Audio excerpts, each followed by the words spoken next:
you're obviously not from Menlo Park. Did you move to when did you end up in the States? And how could you tell? No. So I've actually, this is my second trip out here. I came over to the Bay Area this time around, actually Christmas Eve. That was a crazy time to move, but hey. But I was actually out here about 8 years ago as well. So when I worked for Skype, I was working on a product called Mm, Skype Quick, which was a dedicated video messaging app, way ahead of its time. Like if it was out now, we would be going great guns. But anyway, yeah. So I was out there. I was out there back then as well. So second time round. cool. Was that when Skype was independent, or was it owned by eBay at that point? Or So it was owned by Microsoft at that point. oh, okay. I actually joined Skype about a year post acquisition by Microsoft. Hmm, Joined the Skype for Windows Phone team in Stockholm in Sweden, which was a lot of fun. Great team. cool, awesome. Well, I know we've only got 30 minutes. I'm happy to just kind of jump in if that sounds good. Yeah, go for it. Okay, cool. Yeah, and just as per your note, we don't have to get into anything specific to Meta. Uh, I'd love to hear though, like your role as an engineering manager. To me, that's like that was the reason why I wanted to connect in the first place. I mean, aside from the fact that you're at one of our clients, but um, your use of social, like maybe just to start, kind of how many folks are you managing? What is your role as an engineering manager? Yeah, so as an engineering manager, like here specifically, so I manage a team of about 10 software engineers, kind of full stack, bit of back end, bit of front end. I have supported varying teams of varying sizes over the years. I've supported managers who manage teams as well. I'm very much kind of focused on an individual team at the moment. Supporting individuals' growth, hiring obviously is a big part of that. There are always people to fill in the role, and depending on the company, your level of involvement in that is sometimes more direct and sometimes less so. In my current role, there is a well-funded recruitment team that are constantly bringing a pipeline of individuals into the team, and we hire into individual teams from a boot camp. So the interviewing part has already been done for me. It's more of a sales role, actually, selling a team to somebody else. But in other teams, I've been very much involved in kind of filling that pipeline. And where something like Everyone Social comes in for me is twofold. One is around like awareness of the roles that we've got to fill. Like, what is it that what is it that we have? What are the roles that we have? And then why should you come to us? Like, what is it that's going to be so amazing about working with us? The other part is actually around, I suppose some people would call it kind of personal brand building. It's like, Mm, who am I as an individual? What is it that I stand for? What is it that I care about?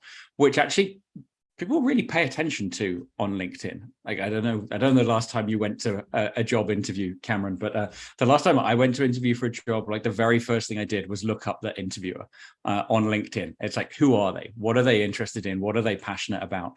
And partly that's to see, like, what's this person going to be like to work with? But partly it's about, well, what's the common ground? What's the common interests that we've got that we can then talk about when we're in the interview? yeah, absolutely. Shared values and um, it's obviously there's a lot more than just the job post itself, right? Yeah. There's all sorts of content around what it's like to work at that company and the experiences of employees who were there. And I think to your point, I've found probably hired more engineers than any other role over this company and with previous ones, and I find that to be particularly true when I don't know if you have any insights on that. I think more people are becoming attuned to kind of the profile and qualities of company that they'd like to join, but in particular in the Bay Area, I mean, that's tough. Yeah. Yeah, for sure. I think yeah, when I'm talking to people in interviews, I think yeah, people are much more attuned to the kind of cultural aspects, and I guess partly, you know, some folks have had bad experiences in certain companies, and it's like, yeah, I don't want to repeat that again. I want to work in somewhere that is different from where I worked before. But also there is an increase in availability of that kind of information. You know, there are well-known sites out there where employees past and present can review their employer in one way or another. So there's a lot more information you can gather about a company before you ever even talk to them. And I think, yeah, people are genuinely interested in that when they get to an interview. You know, what is the yeah, is it a culture where people are desk slaves and they're monitored on how much time they spend at their desk? You know, does the company have a really flexible remote working policy or a hybrid working policy? You know, those kind of things that actually these days, I think some of these things people kind of put higher up the pecking order than just the raw compensation. I think generally speaking, people are willing to take a little bit lower than they might have otherwise wanted, if it's in a company where they feel like, you know, they're a really important part of the company and that they can bring their best selves and do their best work. Yeah, yeah, I would agree with that. I think that's well said. What so it sounds like and you've worked at a variety of companies over the years. Sounds like you've been involved in, obviously different companies have different approaches to recruiting, as you said. Mm. Um, how would you kind of summarize your learnings to date, in particular, you know, from the point of someone who is responsible for a team of people, in particular a technical team of people? Where do you believe you can be most effective, or what do you believe, you know, your responsibilities are as it relates to recruiting? Yeah, so as I say, in my role right now, I'm less involved in the direct pipeline. So what I do right now and what I use Everyone Social for, is, like I said, partly that kind of personal brand building, like who am I, what am I about, what do I care about, but also sharing the same about the company. It's about helping spread the good message about the company that I work for. And particularly about the things that I'm interested in and passionate about. So kind of on the nerdy front, you know, things like the metaverse really excite me. They kind of get the nerd part of my brain tingling. So I share a lot about that, and try to kind of share my thoughts and opinions about it as well. But diversity, equity, and inclusion are topics like really close to my heart and things that I'm really, really passionate about. So whenever I see an opportunity to highlight things that the company are doing well in that sense, bring attention to events that we might be holding, and we hold a lot of panels and discussions and recruitment events and so on. So kind of highlighting and raising awareness of those kind of things, just to help bring people to the company. So it's like a higher level of awareness and sharing of the good message. I think you're doing the thing that I get the sense most recruiters would love to see a lot of managers do. As you might imagine, a lot of our users are recruiters, right? Yeah. Not just at your company, but across all Yeah. sorts of other clients. And I love talking with them. I think it's a very, you know, being a recruiter is a very interesting thing, especially in today's market. And your company doesn't have a problem with kind of brand recognition, but I've heard kind of two things. One is a number of recruiters have told me, you know, I want more of our company sharing all of the messages that you just listed, in part to kind of create awareness. And the other side is, you know, the currency of social is authenticity, right? And it's kind of like, Yeah. if you're talking with a salesperson, you know, in some level you're going to be sold. If you're talking with a recruiter, you know, at some level you're trying to be recruited. The manager in particular is in such a unique position in terms of helping to kind of authentically and believably, with a higher level of trust, I think, share some of that. I don't know if you have anything to say, but that's Yeah, for sure. I forget the exact numbers, but there are some statistics around like how much more likely someone is to respond and engage from an employee directly rather than from a recruiter. Even when that recruiter is an employee and not a contractor, Yeah. like, still more likely to engage with the outreach from from an employee, from a manager. So yeah, I think it's very important. And I know in my own company we have thousands of users of everyone's social. I think there are something like 50-ish other engineering managers like me. And yes, to your point before, nowhere near as many of those other engineering managers are as prolific on the platform as I am. And I think like there's a lot that we can do to help, because I think the barrier is like, I've got a busy day, a busy week, Yes, busy 100%. life. Like, seriously, how do you expect me to engage on doing all of that stuff as well? Like, I don't have time for all of that.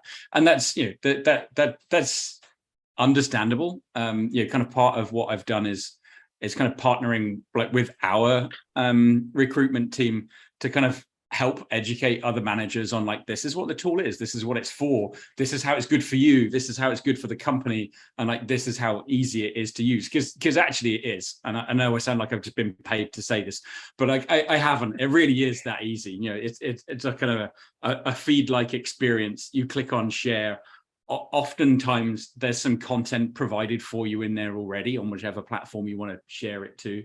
And then you just click share. Like, it's really, really simple. But I think what really works, though, is investing some time and effort. Because like I say, if at the end of the day, you're trying to build your own personal brand, you're trying to reinforce a certain message, to your point before around authenticity, like I've found from the things that I've shared myself, that the posts that gather the most engagement are the ones where I'm actually expressing some form of opinion of my own. And sometimes it's just like, yeah, this is cool. And actually, one of the posts, Literally, you shared one where I think it was like, yeah, this is cool. I looked yes, at it. exactly. Yeah. I did that one, and it went through the roof in terms of engagement. Like, I got so much, oh my god, this is not cool, kind of response. And lots that was like, yes, I agree. But like that one was the exception to the rule, I think. Like, generally speaking, like where you're giving some like heartfelt, authentic, genuine thought and reflection on it. Those are the posts that tend to gather the most interest. Because if you think about what I mean, LinkedIn is the main platform where I engage. To be honest, they go to Twitter, but like LinkedIn is the main one. But if you think about a lot of what your network is there, is people that you've worked with, like people that do actually know you personally. Yeah, there's probably a whole load of recruiters and so on as well. But like, generally speaking, the people that are engaging are people that know you. So when you're expressing your opinion, you come across as more authentic, and those people tend to know you and kind of want to reply and engage on the opinions that you're sharing. I think you said one thing. So obviously your company's a big company. There's a small number of engineering managers, and even in that little segment, a small number of which you are at the very top in terms of activity and usage and so forth. And um, when I talk to I try to talk to lots of people in various roles who are just users of our product, not the people who buy it, and because we talk with them plenty, just kind of in the natural course of business. But um, I've I've come to a conclusion that I haven't come across someone over the last 10 years almost who said, I don't want to do this. Most of the time it's kind of what you say. It's like, yeah, this sounds great, like I recognize it, it's like healthy eating or exercise, like I should be doing this thing, but I just, everything else gets in the way, I don't have time, and of course our users are you and everyone else and myself. We're busy, we're professionals, this is supposed to slide into kind of that overall mix of stuff that we're trying to get through in a given day. What do you think would make it even easier for all of those other engineering managers who probably would agree with the statement that this is an important thing for them to be doing, but it needs to be simpler or more automated, or I don't just I'd love to hear whatever thoughts you have on that front. Yeah, it's an interesting one, and I think that I think the barrier is one of perception rather than actual problem. Like, I mean, you mentioned like making it simpler. Like, you can't really make it that much simpler. I mean, like if you like, you could make it just as like random ideas. Like you could make it such that like every person who's a user in the system, like every time a post comes up, everybody who's a user automatically shares that information. But then you're just spamming the world from more and more people, and you're losing the authenticity, which is actually the value of getting employees to engage in outreach anyway. So like, I don't think automation is the answer. I don't think there's really that much you could do to make the whole experience simpler. It's getting over that barrier of that mental barrier, actually, of like, yeah, this is actually really easy and I can do it. And like previous programs that I've done with the kind of the recruitment team have been very kind of very focused. It's like, well, we need to hire, I don't know, more engineering leaders in London. So like, let's engage with the engineering management community in London and get them ramped up on the tool. Yeah, maybe we could do more broadly across the manager community at the company instead, and kind of raise awareness more broadly to get people to realize just how easy it is. But like oftentimes it takes a few champions to kind of spread the word and absolutely, yeah, that's one of the number one things that we've seen across our clients over the years, where you have I mean, leaders, for lack of a better way of putting it, supporting it and directly participating, that just starts to kind of shine a spotlight on the path for others to take, right? It provides the model for for others to follow. What any other ways you feel like your current company or even past ones, have done a good job at supporting people to participate in these programs, and or ways in which you feel like things that they should be doing, to support the team's use of social for purpose of spreading the good word and attracting potential candidates. Yeah, and I think where I'm at right now, I think we do a fantastic job of having really high quality material, and that content itself, that foundational content itself, is what enables people like me to put across a good message and to be able to hook our opinions and thoughts onto, which then starts a discussion. I think where a lot of people go wrong, and what I've seen in kind of previous companies, is like they're using it as just a way to post job adverts. And like, unless you're actively looking, you're probably not going to respond much to, oh, okay, somebody that I know in my network has this job. It's like, okay. Unless you're actually actively looking. But I think the thing is, when you're sharing authentic content that people want to engage in, like, that's when you actually trigger in their mind, actually, that's someone I'd quite like to work for, or like, that's a company I'd really like to work for or with. And I think that, that's what really helps. Other bad examples I've seen is the kind of fake review approach. I've seen companies who struggle with kind of poor perception, both internally and externally, then kind of either rally employees to try and put a very positive review out of their company, or blatantly write bad ones, and it's just really transparent. Like, it really is. People aren't that stupid. They can see when you're making a concerted effort to try and change the opinion. It's like, well, just change your culture. Like, don't get people to write positively about it. Like, change the way it is, and then people will naturally write positively about it. Yeah. Well, I know we're not here to talk about your company, but I am super impressed with the content, and we have a view into kind of data and things beyond just simply what's being shared. But as someone from afar, it has advanced my own perception of, I think, what the culture of the company is. And I'm not looking for a job, but if I were, I mean, it's and we have other clients that are Fortune 100 tech companies as well, and I think it's an interesting kind of window into the company to see.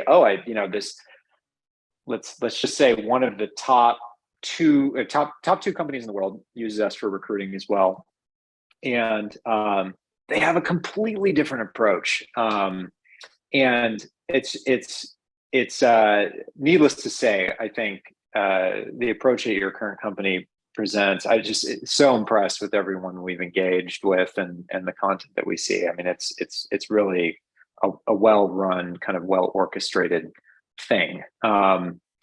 One question I had for you was like, when did you decide social was important? Maybe not purely from an engineering manager perspective, but as a professional in the tech world, like what got you to the place where I'm actually going to invest some of my time in doing this on a regular basis to grow my network and build your professional brand, et cetera?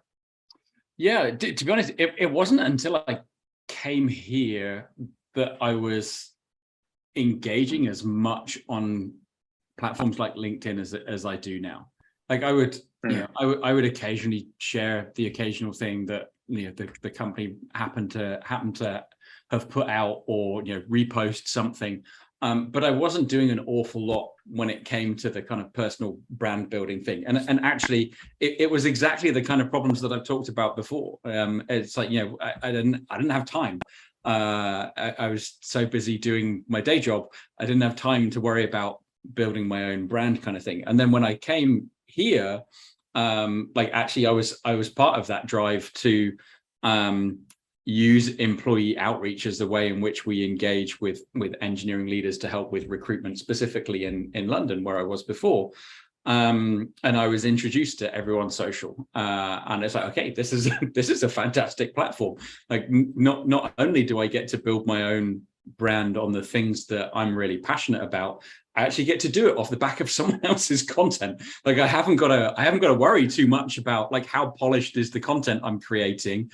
I haven't got to worry about like imagery or graphics or anything like that. It's like, here's fantastic content. I can share that and then hook a few words on top of it, which, to be fair, takes fairly minimal investment from my time. But I haven't had a look for a while to see where it's at. But I would put a lot of money on there being an awful lot of content on my LinkedIn profile now, especially compared to where it was, say, 2 years ago when I just started. Yeah. Anything I can do? Anything else we should touch on before we call it? No, it's been fantastic. Thank you, Cameron. I've really enjoyed talking with you. I'm more than happy to do so again. I say I'm a big fan of the tool. So anything I can do to help, I'm really happy to. So glad we're connected. It's been fun chatting, and I look forward to staying in touch. Yeah, definitely. Me too. Thank you so much, Cameron. Thanks for inviting me along. I've really enjoyed the chat. Thanks for listening to this episode of the Social at Scale podcast. If you enjoyed what you heard, please be sure to subscribe. If you didn't enjoy it, please let me know. You can access past episodes on our site at everyonesocial.com/podcast. As always, please feel free to connect with me directly on Twitter or LinkedIn, and look forward to seeing you next time.